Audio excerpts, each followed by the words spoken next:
ሁልጊዜ እየመጡ የሚያስተምሩን የሚመክሩን አንደበተ ርቱዕ የሆኑ መጋቤ ብሉይ ሐዲስ መምህር ገብረ መስቀል ኃይለ መስቀል በደብረ ይባቤ ቅዱስ ያሬድ ቤተክርስቲያን የስብከተ ወንጌል ኃላፊ የሆኑ ታላቅ አባት ናቸው።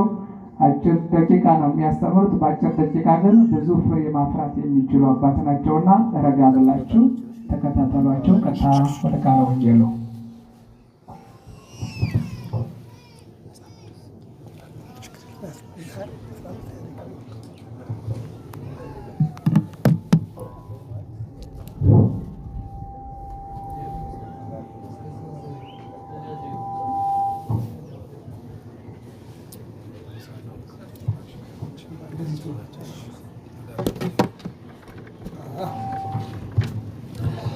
እሰየኒ ፍስሐ ወአድኅኖተከ ወበመንፈሳት አጽናኒ።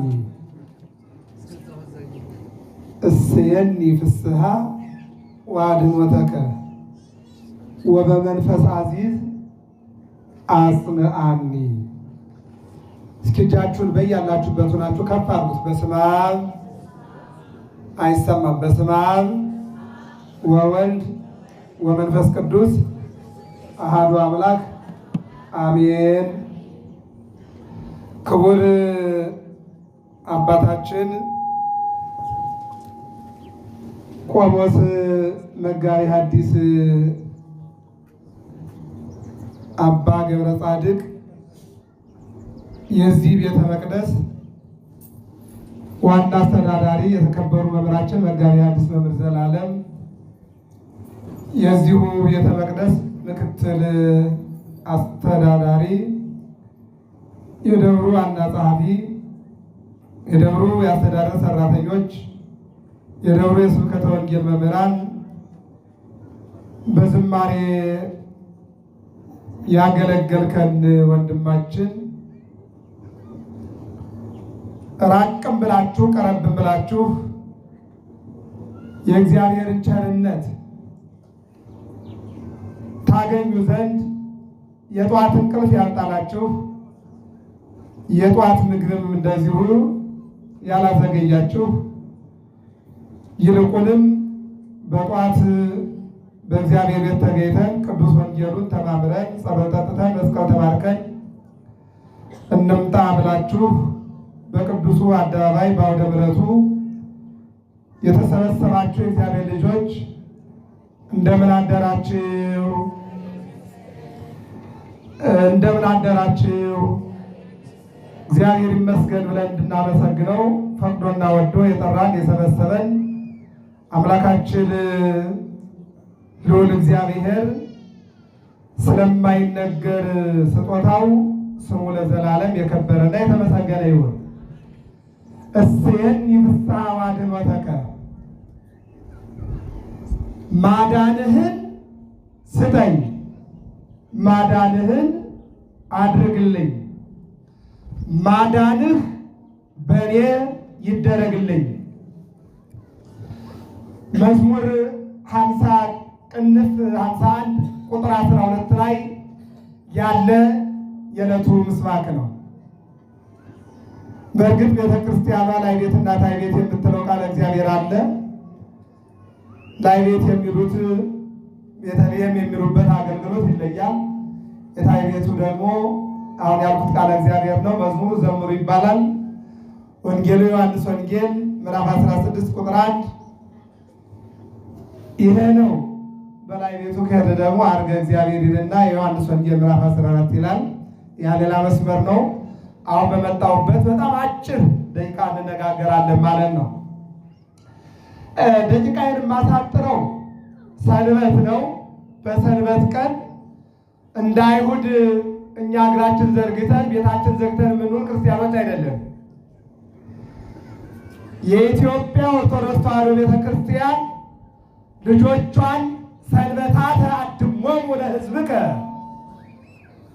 በቀዳሚትና በእሁድ እግዚአብሔር ሕዝቡን በወንጌል እንዲባርክ እናስተምራለን። የተማረ ሕዝብ ደግሞ የተጣላውን ያስታርቃል፣ ያዘነውን ያጽናናል፣ ከእንጀራው ይቆርሳል፣ ከልብሱ ያለብሳል፣ ሰንበቱ የእግዚአብሔርን ለእግዚአብሔር የምጽዋቱን ለምጽዋት ያደርጋል። የተማረ የሚያደርገው ይህንን ነው። ሰው ሲማር በተማረው ይኖራል፣ የኖረውን ይሰራል፣ በሰራው ይዘርጋል። ስለዚህ አይሁድ ቀዳሚት ሰንበትን የሚያከብሯት የነበረ እግራቸውን ዘርግተው ቤታቸውን ዘግተው ነበር። እንደዚህ አይደለም። ሰንበትን ማክበር ማለት ወደ ቤተ ክርስቲያን መጥቶ ወንጌል መማር የመጀመሪያ ስራ ማድረግ ነው። ከዚያ መስቀል መባረክና ጸበል ጠጥቶ ወደ ቤት መሄድ፣ ያዘኑትን ማጽናናት፣ የተጎዱትን ማጽናናት፣ በየሆስፒታሉ በየጸበሉ የተኙትን አይዟችሁ ትድናላችሁ ማለት፣ ላጡት መቁረስ፣ ለተሰደዱት ማሰብ። እንዲሁም ደግሞ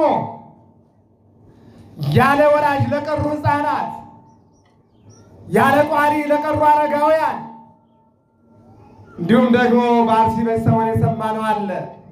በሃይማኖታቸው ምክንያት በማንነታቸው ምክንያት አንገታቸው ላይ ባለው ማተብ፣ በለበሱት ነጠላ፣ በሚያስቀድሱት ቅዳሴ፣ በሚቆርቡት ቅዱስ ቁርባን ወይም በሚያቀብሉት ደግሞ ቁርባን አሐዱ አብ ቅዱስ፣ አሐዱ ወልድ ቅዱስ፣ አሐዱ ውእቱ መንፈስ ቅዱስ ብሎ መቀደስ ወንጀል ሆኖባቸው ክርስቲያን መሆን ኃጢአት ሆኖባቸው አንዳንዶቹ በእሳት አንዳንዶቹ በሰይፍ ለተጎዱት ወገኖቻችን ላረፉት በቅዱሳን ቦታ ነፍሳቸውን እንዲያር በየሆስፒታል ላሉት ደግሞ እንዲድኑና ምሕረቱን እግዚአብሔር እንዲያድላቸው ለተሰደዱት ደግሞ መጠጊያና መጠለያ እንዲያገኙ የቅዳሜና የእሑድ የክርስቲያኖች ሥራ ይሄ ነው። ምክንያቱም ዳር ያለውን ሕዝብ ካልጸለይንለት መሀል ያለው ዳር መሆኑ አይቀርምና አዲስ አበባ ስለተቀመጥን እዚህ ያለው ሕዝብ የኛ አይደለም ብለን የምናስብ ከሆነ ጅሎች ነን ማለት ነው። እዚያ ላይ የደረሰው መከራ እዚህ አይመጣም ብላችሁ የምታስቡ ከሆነ ከእንቅልፋችሁ አልነቃችሁም ማለት ነው። ከእንቅልፍ አልነቃንም ማለት ነው። ምክንያቱም አቃጣዩና ገዳዩ እዚያ ብቻ ያለ አይመስላችሁ። ይህን እንድናውቅ አይምሮውን ለሁላችንም እግዚአብሔር ያድለን። አሜን በሉ። ስለዚህ የቅዳሜና የእሑድ ሥራ ወንጌል መማር ነው እና ረዥም ሰዓትም አላስተምርበት በሰንበት ወንጌል መማር፣ መዘመር፣ ቅዱስ ቁርባንን መቀበል፣ ጸበል መጠጣት፣ ተጽናንቶ መሄድ የክርስቲያኖች ሥራ ሆኖ ሳለ ግን በልማቱ ምክንያት እንደገና ደግሞ አሁን ጥሩ ነገር ሰምቻለሁ። እስኪ ምን ብላችሁ እግዚአብሔርን አመስግኑ። አሁን መጋቤ ሐዲስ መምህር ዘላለም ሐምሌ 5 ታቦታቱን ወደ ሁለቱም ቤተ መቅደስ እንደምታስገቡ ነግረውኛል። ድገሙና አመስግኑት እግዚአብሔርን። ይህን ለማድረግ የተወሰኑ ቀኖች ስለሆኑ ቤተሰሪ ደም የለውም ተብሏል። ያ ብቻም አይደለም ግቢም የለውም ተቆፋፍሯል። እየሰማችሁ ነው አይደለ? ይሄ የተቆፋፈረው እስከሚስተካከል ዋጋ ሊያስከፍል ይችላል። ድንጋይ ላይ ትቀመጣላችሁ፣ አሸዋ ላይ ትቀመጣላችሁ። ቤታችሁ እኮ የ100 ሺህ ብር ሶፋ እያለ እዚህ ጋር እያየኋችሁ ነው። አሸዋ ላይ ቁጭ ብላችሁ በቀሚሳችሁ በሱሪያችሁ ቁጭ ብላችሁ ይህን የሚያደርገው ምን እንደሆነ ታውቃላችሁ? የሃይማኖት ጉዳይ እኮ ነው። ምን ይደንቃል? እናንተ ጠጠር ላይ ነው የተቀመጣችሁት፣ እናንተ አሸዋ ላይ ነው የተቀመጣችሁት። ሰዎች አንገታቸውን እየሰጡ አይደለም። ምን ይደንቃል? እናንተ በቅዱስ ጊዮርጊስ ኢትዮጵያዊ ቄሰ ገበዝ ነው። ቄሰ ገበዝ ማለት ክርስትና በሰዓቱ እንዲነሳ፣ ቅዳሴ በሰዓቱ እንዲቀደስ፣ ምዕመናን በሰዓቱ እንዲገለገሉ ከአስተዳዳሪዎች ቀጥሎ የስልጣን እርከን ያለው ደረጃ ነው። ስለዚህ የኢትዮጵያ ቄሰ ገበዝ ነው ቅዱስ ጊዮርጊስ።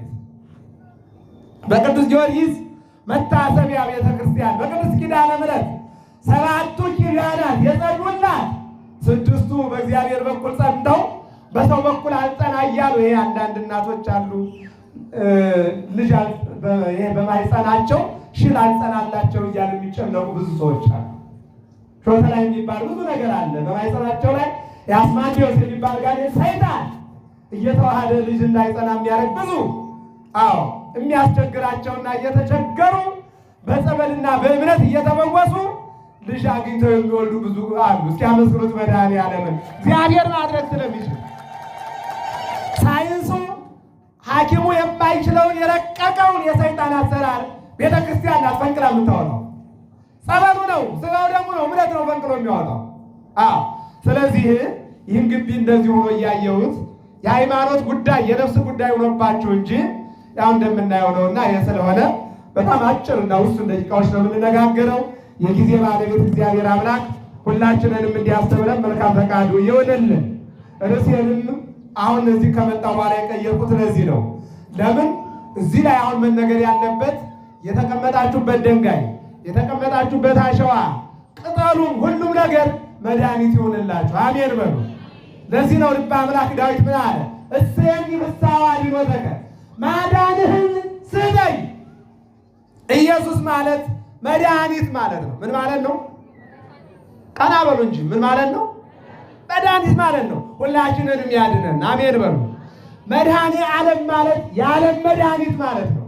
የዓለም መድኃኒት እኛን ሁላችንንም ይፈውሰን።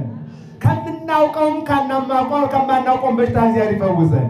አዎ የማቴዎስ ወንጌል ምዕራፍ 9 ቁጥር 6 ላይ ሕሙማን ይፈቅድዎ ለዐቃቤ ሥራይ ወአኮ ጥዑያን ይለዋል። የታመሙ ሰዎች ባለመድኃኒት ያስፈልጋቸዋል። ያልታመሙ ማምን ያስፈልጋቸዋል? አዎ የታመሙ ለታመሙትን የመጣው አለ እግዚአብሔርሰ ንጉሥ ውእቱም ቅድመ ዓለም ወገብረ መድኃኒተ በማእከለ ምድር። መዝሙር 73 ላይ እግዚአብሔርማ አንድም እግዚአብሔርስ ከዓለም አስቀድሞ ንጉሥ ነው፣ ዓለምን ፈጥሮ ንጉሥ ነው፣ ዓለምን አሳልፎ ንጉሥ ነው፣ ተጸንሶም ንጉሥ ነው፣ በቤተልሔም ተወልዶ ንጉሥ ነው፣ ቀራንዮ ላይ ተንጠልጥሎም ንጉሥ ነው፣ ወደ መቃብር ወርዶም ንጉሥ ነው፣ ተነሳና ወደ ሰማይ ሲያደርግም ንጉሥ ነው። ክብርና ምስጋና ለመድኃኒዓለም ይሁን። አዎ ይህ አምላክ ወገብረ መድኃኒተ በማእከለ ምድር፣ በምድር መካከል መድኃኒትን አደረገ ነው የሚለውና እሰየኒ ፍስሐ ወአድኅኖተከ፣ መድኃኒትህን ላክልኝ አድርግልኝ ነውና እግዚአብሔር አምላክ ለኢትዮጵያ መድኃኒት ይላክልን። ለዚህ ለሚያጠላልፈን፣ ለሚያገዳድረን፣ ለሚያለያየን ወንዝ የተሻገረ ድንበር የደፈረ የለም። ራሳችን በራሳችን ምናሴ ይበልዖ ለምናሴ፣ አንዱ አንዱን እየበላ ቋንቋ መነጋገሪያ፣ መጎያያ፣ መግባቢያ፣ መሻሻጫ፣ መለዋወጫ ሆኖ ሳለ ቋንቋ በዘመናችን መለያያ ሆኗል። ስልጣን መገልገያ፣ ማገልገያ፣ መላላቂያ ሆኖ ሳለ አንዱን መብዳ አንዱን መጥቀሚያ ሆኗል። ሀብት እግዚአብሔርን የምናይበት አዎ ዝራ እግረከ አዎ እህልህን በልበ ነዳያን በልበ ጻድቃን በትን ተብሏል። በድሃዎች በእንዲህ አይነት የልማት ስራ ላይ በቤተ ክርስቲያን በተራቡ ላይ በተሰደዱ ላይ ሀብትህን ኢንቨስት አድርገው ስጥ በጹት በሰጠው ልክ በእግዚአብሔር መንግሥት ታገኝበታለህ። በምታየው ሀብት የማታየውን የእግዚአብሔር መንግሥት አድይ ብላ ቤተ ክርስቲያን ታስተምራለች። ነገር ግን ዛሬ ህየን ወደዚያ ቅዝምዝም ወደዚያ እየሆነ እያየነው ነውና ለኢትዮጵያ እግዚአብሔር አምላክ መድኃኒት ይላክልን። አሜን በሉ። መድኃኒት ይላክልን መድኃኒዓለም። አሁን ያለንበት ዘመን ጰራቅሊጦስ ይባላል። ማን ይባላል? ሰፊ አጀንዳ ይዤ ወይም ወንጌል ይዤ አልገባሁም። አጭር ነገር ነው። ጰራቅሊጦስ ይባላል። ጰራቅሊጦስ ማለት የጽድቅ መንፈስ ማለት ነው። የጽድቅ መንፈስ ማለት እውነተኛ ጽድቅ፣ ጻድቅ ጽድቅ ማለት እውነተኛ ማለት ነው። እውነተኛ መድኃኒት፣ ፎርጅድ መድኃኒት። እውነተኛ ሰው አለ፣ ውሸተኛ ሰው አለ። የሚሰጥ አለ፣ የሚቀማ አለ፣ የሚመጸውት አለ፣ የሚሰርቅ አለ። እውነተኛ አማኝ አለ፣ መስሎ የሚኖር አማኝ አለ። አምነን የምንኖር አማኞች አድርገን እግዚአብሔር አሜን በሉ። እንዲህ አይነት ሰዎች ስላሉ ማለት ነው። ስለዚህ የጽድቅ መንፈስ ማለት እውነተኛ መንፈስ ማለት ነው። እውነተኛ መንፈስ ማለት ደግሞ መንፈስ ቅዱስ ማለት ነው። እነሆ ዘመነ ትንሣኤ፣ ዘመነ ዕርገት፣ ዘመነ ጰራቅሊጦስ ይባላል። አሁን ያለንበት ዘመን ትንሣኤን ያመጣው ስቅለት ነው። ስቅለትን ያመጣው ሞት ነው። ሞትን ያመጣው አዳም ነው። አዳም ያመጣው ሕግን ሽሮ ነው። ሕግ የነበረው በበለስ ነው። በለስን አትብላ ተባለ። ከ7 ዓመት በኋላ በላና ራቁቱን ሆነ። እግዚአብሔርን አጣ፣ ከገነት ተባረረ። ከዚህ ሰውረን መድኃኒዓለም እግዚአብሔር አዳምን ሁለተኛ አዳም ሆኜ መጥቼ ተሰቅዬ አድንሃለሁ አለና ቃል ገባለት። ኦሪት ዘፍጥረት ምዕራፍ 3 ቁጥር 9 በገባው ቃል ኪዳን መሰረት መጣና በዚህ ዓለም 3 ዓመት ከ3 ወር እየተዘዋወረ ሲያስተምር 120 ቤተሰቦችን ሰበሰበ። 12 ሐዋርያት፣ 7 አርድእት፣ 36 ቅዱሳት አሉ። የቃሉን ትምህርት የእጁን ታምራት እያዩ እሱ ደግሞ ሙት እያነሳ ለምጻምን እያነሳ ዕውራንን እያበራ የወደቁትን የተረሱትን እያከበረ አዎ ይልቁንም በሰንበት ምራቁንና አፈርን አዋህዶ እንደዚህ አይነቱን ጭቃ ብድግ አድርጎ ግንባር ላይ አድርጎ አይን እየፈጠረ 38 ዓመት ሙሉ አልጋ ላይ ተኝቶ የነበረውን ተንስንሳራ ተገር አልጋን ተሸክመህ ሂድ እያለ ከእናቱ ማህፀን ጀምሮ ለምጻም ወይም ደግሞ ሽባ ሆኖ የተወለደ የማርቆስ ወንጌል ምዕራፍ 1 የሐዋርያት ሥራ ምዕራፍ 3 ላይ ተመልከቱት። እናታቸው ማህፀን ጀምረው እግራቸው አዎ የተያዘ ሆኖ የሰለለ ሆኖ እየተወለዱ እሱ ግን በመዋዕለ ስብከቱ ተነስ እያለ የተኛውን እጁ የሰለለውን ኖርማል ይሁንልህ እያለ አይን የሌለውን አይን እየፈጠረ ይህ በጎ ስራ በመስራቱ ተከሰሰ። ክስ ፍርድን ያመጣል። ፍርድ የሌለው ክስ የለም። ጊዜው ሊዘገይ ይችላል እንጂ ከሰሱት በአራት ነገር። አንደኛው የዛሬዋን ቀን ነው። ሰንበትን ሻረ አሉት። ሰንበትን ሻረ አሉት። ሰንበትን የሰራ እሱ ነው። አዎ የሰራ እሱ ነው። የወለደችውን ብትበላ ድመት ናት። ከኔ ጋር ናችሁ አይደለ? የወለደችውን ብትበላ ድመት ናት። አዎ እግዚአብሔር ሰንበትን ሰራ። አነ ውእቱ እግዚአብሔር ሰንበት ወአቡኃ ለምሕረት። የምሕረት ጌታ የሰንበት አዎ የምሕረት አባት የሰንበት ጌታ እኔ ነኝ አለ። አልሰሙትም። ሁለተኛው ግብር አትክፈሉ ይላል። እንደውም እሱ የቄሳርን ለቄሳር የእግዚአብሔር ለእግዚአብሔር አለ። ሌላኛው ኦሪትን ያቃልላል አሉት። የመጻሕፍቱ ሳሮሙ ለኦሪት ወለነቢያት አላከ በፈጽሞ ኦሪትን ልፈጽማት እንጂ ልሽራት አልመጣሁም፣ ይልቁንም ሕግ አንዷ የቀለለች ናት ብሎ እንግዲህ ቢኖር በመንግሥተ ሰማያት ውስጥ ታናሽ ነው አለና ሕጉን አከበረና አጠበቀው ከፍ አድርጎ። አራተኛውና የመጨረሻው ራሱን እግዚአብሔር ያደርጋል አሉት። እውነት ነው፣ እግዚአብሔር ነው፣ እግዚአብሔር ነው። ቅዱስ ገብርኤል ትጸንሻለሽ፣ ትወልጃለሽ፣ ከአንቺ የሚወለደው ከሦስቱ አካል አንዱ አካል ወልድ አዎ ኢየሱስ ክርስቶስ ይባላል። አምላክን ነው የምትጸንሺው፣ አምላክን ነው የምትወልጂው አላት። ይህም አበይት ነቢያት 4፣ ደቂቀ ነቢያት 12፣ የቃል ነቢያት 15፣ የጽሑፍ ነቢያት 16፣ 31 ነቢያት ትንቢት ተናግረውታል። ይሄ በቤተ ክርስቲያናችንም ይሁን በዓለም አሁን ወንድማችን እዚህ ጋር እየዘገበ ነው ያለው። ይህ ዘገባ እያንዳንዱ በየትኛውም ቦታ ላይ የተዘገበው እዚያ ሚዲያ ላይ ወጥቶ የሚናገረው አንድ አንባቢ ነው። ዜናውን ከተለያየ ቦታ ሊመጣ ይችላል። የሀገር ውስጥ ብቻ አይደለም፣ የውጭ ዓለምም የቤተ ክርስቲያንም የገዳምም የዓለሙም የሁሉም ተዘግቦ ነው። አሁን ቅዱስ ገብርኤል ጸዋርየ ዜና ገብርኤል ዘከተማው መስቀል ይለዋል። ቅዱስ ገብርኤል የ5500 ዘመን የነቢያትን አዎ ጽሑፍ ሰብስቦ ቀምሮ አስተካክሎ አሮሲሶ በእዝና ኩሎ ዘለሃኮ ነገራ እነሆ እግዚአብሔር ላከው። የላከ እግዚአብሔር የተላከ ቅዱስ ገብርኤል የተላከላት ድንግል ማርያም መጣና በጆሮዋ አምላክን ትጸንሻለሽ አላት። ይሁንልኝ አለች። መጋቢት 29 ቀን ተጸነሰ። ታኅሳስ 29 ቀን ተወለደ። መጋቢት 27 ቀን ተሰቀለ።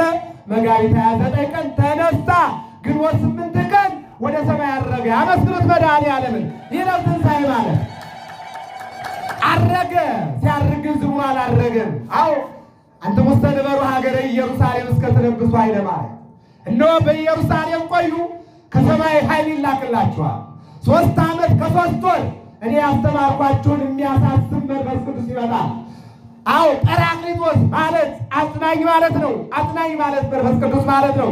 ይህ ከልጅነታችን ጀምረን የምናውቀው ነው። ማን ፈጠራችሁ ስንባል ሥላሴ። ሥላሴ ስንት ናቸው? አንድም ሦስትም ናቸው።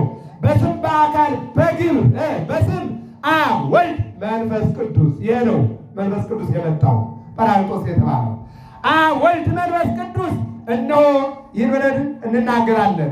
ስለዚህ በ40 ቀን ወንዶች ሴቶች በ80 ቀን የማቴዎስ ወንጌል 28:19 ላይ ሂዱና በአብ በወልድ በመንፈስ ቅዱስ ስም አጥምቁ። መንፈስ ቅዱስ ማለት ለሐዋርያት የወረደው ይሄ ነው። ዛሬ ያለንበት እንግዲህ ከትንሣኤው 40ኛው ዕርገት ይባላል። ከትንሣኤው 50ኛው በዓለ ጰራቅሊጦስ ይባላል። ከ50 ጀምሮ እስከ ሰኔ 16 ድረስ በዓለ ጰራቅሊጦስ ይባላል። በዓለ ጰራቅሊጦስ ይባላል። ስለዚህ አሁን ያለንበት ጰራቅሊጦስ ነው ማለት ነው። ትምህርቱን እየተማራችሁ ትመጣችኋል። ከነገ ከማክሰኞ በኋላ ነው እንግዲህ 17 አባ ገሪማ ከ18 ጀምሮ እስከ 24 ያለው አስተምሮ ይባላል። 25 በዓተ ክረምት ይባላል። ከዚያ ቀጥሎ እስከ መስከረም 25 ያለው 3 ወር ክረምት ይባላል ማለት ነው። ስለዚህ ሊቃውንቱ ዘምሩ ለእግዚአብሔር ጻድቃኑ የእግዚአብሔር ወዳጆች አመስግኑት ይላል። እስኪ ንበሉና አመስግኑት። ይህንን ያለው ቅዱስ ያሬድ ዘምሩ ለእግዚአብሔር ጻድቃኑ አለና። እንደ ሁለቱም ብቻ አራዮ ለቶማስ ርግዘ ተገበሩ ጉዳትን ለቶማስ ላሳየው ለእግዚአብሔር ምስጋና አቅርቧል። ወለእንድርያስ ቅንዋተ ደዊሁ ግንባሩንና ደረቱን እጆቹን እግሮቹን የፌሮ ቁርጥራጭ ቅድም ሰበካ ጉባኤው ሲነግሯችሁ ነበረ። ይህን ያክል ብረት ተገዛ። ሚስማር አይደለም። በመድኃኒዓለም ግንባር ላይ እና እጅ ላይ ግረ የምታዩት የፌሮ ቁርጥራጭ ነው። ይህን ያክል ነው። ይህን ለማን አሳየው? ለእንድርያስ አሳየው። ዘምሩ ለእግዚአብሔር በ40 ቀን ወደ ሰማይ በ40 ዕለት ምስለ መላእክት ተኮነኑ ወጡ። እነሆ በመላእክት ምስጋና መላእክትና ሕዝበ እግዚአብሔር ሰማያውያንና ምድራውያን ተገዝተውለት ይልቁንም 33 ዓመት ከ3 ወር በዚህ ዓለም ከተመላለሰ በኋላ ወደ ሰማይ ላረገው ለእግዚአብሔር ምስጋና አቅርቡለታል። እስኪ አመስግኑት መድኃኒዓለም። አንዱ ይሄ ነው።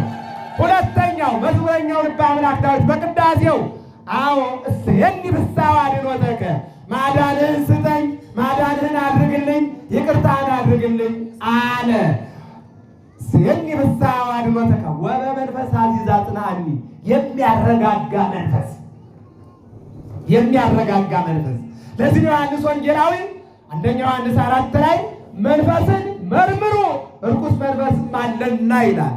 ስለዚህ እኛ ኦርቶዶክሳውያን መንፈስ ቅዱስ የምንለው እግዚአብሔር መንፈስ ቅዱስን ነው። ምን ማለት ነው? የእግዚአብሔር አብ፣ የእግዚአብሔር ወልድ፣ የእግዚአብሔር መንፈስ ቅዱስ የአነዋወር ስም መንፈስ ቅዱስ ይባላል። ስለዚህ በሐዋርያት ላይ የወረደው መንፈስ ቅዱስ እነሆ ከሦስቱ አካል አንዱ አካል ነው ማለት ነው። ኢየሱስ ክርስቶስ አንድ ነገር ልጨምር እዚህ ጋር ኢየሱስ ክርስቶስ በዮሐንስ ወንጌል ምዕራፍ 14 ላይ እኔን እግዚአብሔር አብ ውረድ፣ ተወለድ፣ ተሰደድ፣ ተራብ፣ ተጠማ፣ ይክሰሱህ፣ ይግረፉህ፣ ይስቀሉህ፣ ይሸንክሩህ፣ ይውጉህ፣ እነሆ በሆምጣጤ ያጠጡህ፣ አክሊል ብለው የሾጉን ጉንጭ ጭንቅላት ላይ ያስቀምጡ፣ ነፍስህን አሳልፈህ ስጥ፣ ወደ መቃብር ውረድ፣ 3 ቀን እደር፣ በ3ኛው ቀን ትነሳለህ፣ በ40ኛው ቀን ወደ ሰማይ ብሎ ልኮኛልና እኔን አባቴ እግዚአብሔር አብ እንደላከኝ እኔ እናንተን እልካችኋለሁ። ከእኔ በኋላ ደግሞ እኔን የላከ ወይም እኔው መንፈስ ቅዱስን እንልካለን። እኔ ካለርኩኝ መንፈስ ቅዱስ አይመጣም። መንፈስ ቅዱስ ካልመጣ ደግሞ እናንተ አንዳንዶቻችሁ ፈሪዎች፣ አንዳንዶቻችሁ ተጠራጣሪዎች፣ አንዳንዶቻችሁ ተስፋ የምትቆርጡ ናችሁና ይህ ሕይወታችሁ ይቀጥላል። ይህ እንዲቀጥል ደግሞ የሚፈቅድ ክፍል የለምና እኔ ከሄድኩኝ ይመጣላችኋል። በአንድ ቤት ጠብቋልና እግዚአብሔር ወልድ ወደ ሰማይ ያረገ በ50ኛው ቀን መንፈስ ቅዱስ መጣና በዝግ ቤት የሐዋርያት ሥራ ምዕራፍ 2 በሐዋርያት ላይ ፈሰሰላቸው ወይም ወረደባቸው። ሃሌሉያ ወረደ መንፈስ ቅዱስ ላይ ለሐዋርያት ከመ ዘእሳት ወተናገሩ በነገረ ኩሉ አውድ። በዓለሙ ቋንቋ አንድ ቋንቋ ብቻ ያውቁ ነበር ሐዋርያት 72 ቋንቋ ተናገሩ። እስኪ አመስግኑት መድኃኒዓለም። ይህን ነው የሚናገረው። ስለዚህ መንፈስ ቅዱስ ማለት አንደኛ ለስጦታ፣ ሁለተኛ ትንቢቱ ይፈጸም ዘንድ ተስፋው፣ ሶስተኛው ለጥምቀት ለሐዋርያት ሰጥቷቸዋል። በዮሐንስ ወንጌል ምዕራፍ 20 ቁጥር 19 ላይ እንደምታዩት የተወጋ ጎኑን የተቸነከረ ሰውነቱን በሙሉ ደረቱን፣ ግንባሩን፣ እጆቹን፣ እግሮቹን እንደተነሳ የትንሣኤ ዕለት ማታ 12 ሰዓት ላይ አሳያቸውና ንሱ መንፈሰ ቅዱሰ ንሱ መንፈሰ ቅዱሰ መንፈስ ቅዱስን ተቀበሏልና ስልጣነ ክህነት ሰጣቸው። ስልጣነ ክህነትን ሰጧቸው። በምሴተ ሐሙስ ተጠምቀው ነበርና በበዓለ ጰራቅሊጦስ ደግሞ 6 አይነት እነሆ ስጦታ አመጣላቸው። መጽኒ የሚያጸና፣ መንጽሒ የሚያነጻ፣ ከሳቲ የሚገልጥ ይህ አውደ ምሕረት በመስራት የእግዚአብሔር መንግሥት ማግኘት እንደሚያስችል የሚገልጥ መንፈስ ቅዱስ። በቤተ ክርስቲያን ተገኝቶ ሀብትን፣ ጉልበትን፣ ኑሮን ማስባረክ በእግዚአብሔር ዘንድ ዋጋ እንዳለው የሚገልጥ አንገትን ለሰይፍ፣ ጀርባን ለግርፋት፣ ጎንን ለጦር መስጠት፣ መጾም፣ መጸለይ፣ መስገድ በእግዚአብሔር ተገኝቶ መራም መጠማትና ማካፈል ይህ የእግዚአብሔር ጋር መኖር እንደሆነ የሚገልጥ ከሰዓቲ የሚያጸና አንዱ ተዘቅዝቆ ተሰቅሎ አንዱ አንገቱን ተቆርጦ እንደ ቅዱስ ጊዮርጊስ ዋጋ እየከፈሉ እንዲያልፉ ያ መንፈስ ቅዱስ ይህን ስራ እንዲያሰራቸው ተላከ ማለት ነው።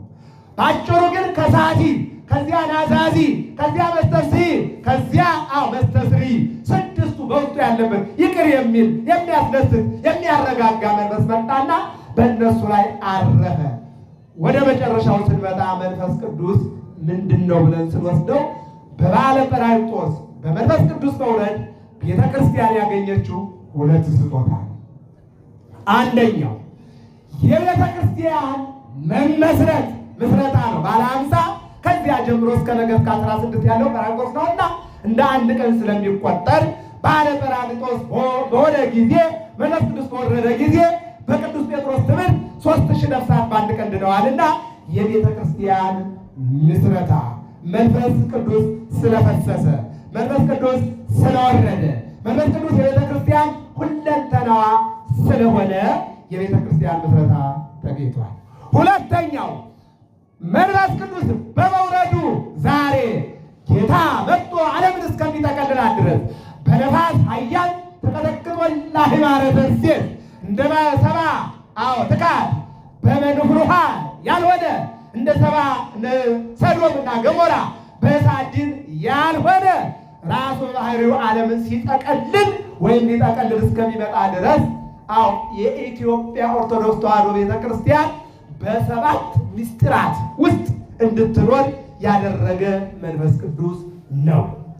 መንፈስ ቅዱስ ባይወርድ ኑሮ የአባቶቻችን ክህነት የአባቶቻችን ስልጣን ይልቁንም በቤተ ክርስቲያን እነሆ ንጹሕ ነኝ ልግባ፣ ንጹሕ አይደላችሁም እንዳትገቡ፣ ከዚህ በኋላ ጫማ አውልቁ፣ ከዚህ በኋላ እንዱናችሁ ግቡ፣ እንዲህ አስቀድሶ ይህ ስርዓት የመንፈስ ቅዱስ ስጦታ ነው። ምስጢረ ጥምቀት፣ ምስጢረ ክህነት፣ ምስጢረ ቀንዲል፣ ምስጢረ ቁርባን፣ ምስጢረ ንስሐ፣ ምስጢረ ተክሊል፣ ምስጢረ ሜሮን ቸኩዬ ያቋረጥኩት ካለ በኋላ ሙሉ እየሰማችሁ አይደለ? እየጨረስኩ ስለሆነ ነው። እነዚህ ምስጢሮች አሁን እናንተ ውስጥ ያሉ ልጆች መጥተው በተክሊል የሚያገቡት መንፈስ ቅዱስ ወርዶ ይህንን ስለሰጠ ነው። መንፈስ ቅዱስ ባይወርድ ኖሮ በተክሊል መጋባት የለም፣ በቁርባን መጋባት የለም፣ ንስሐ መግባት አልነበረም። ስለዚህ የመንፈስ ቅዱስ ስጦታ ነው። የመጨረሻው ዮሐንስ ወንጌል ምዕራፍ 16 ቁጥር 1 ላይ እንዳትሰነካከሉ ይነግራችኋለሁ፣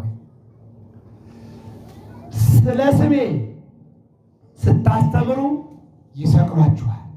እስኪ ከመቀመጫችሁ ብድግ በሉ፣ ቁማችሁ ስሙት ላንብላችሁ፣ ሰዓት እንዳላስረፍዳችሁ ብድግ በሉ። ወንጌል ቅዱስ 3ቱ ዘዜኖ ይላሉ 3ቱ። ዮሐንስ ደግሞ ዘሰበከ ይላል። ዮሐንስ ነውና ብድግ በሉ። እግዚአብሔር ይስጥልን። አሁን ወደዚህ ትንቀሳቀሳላችሁ። መቀመጥ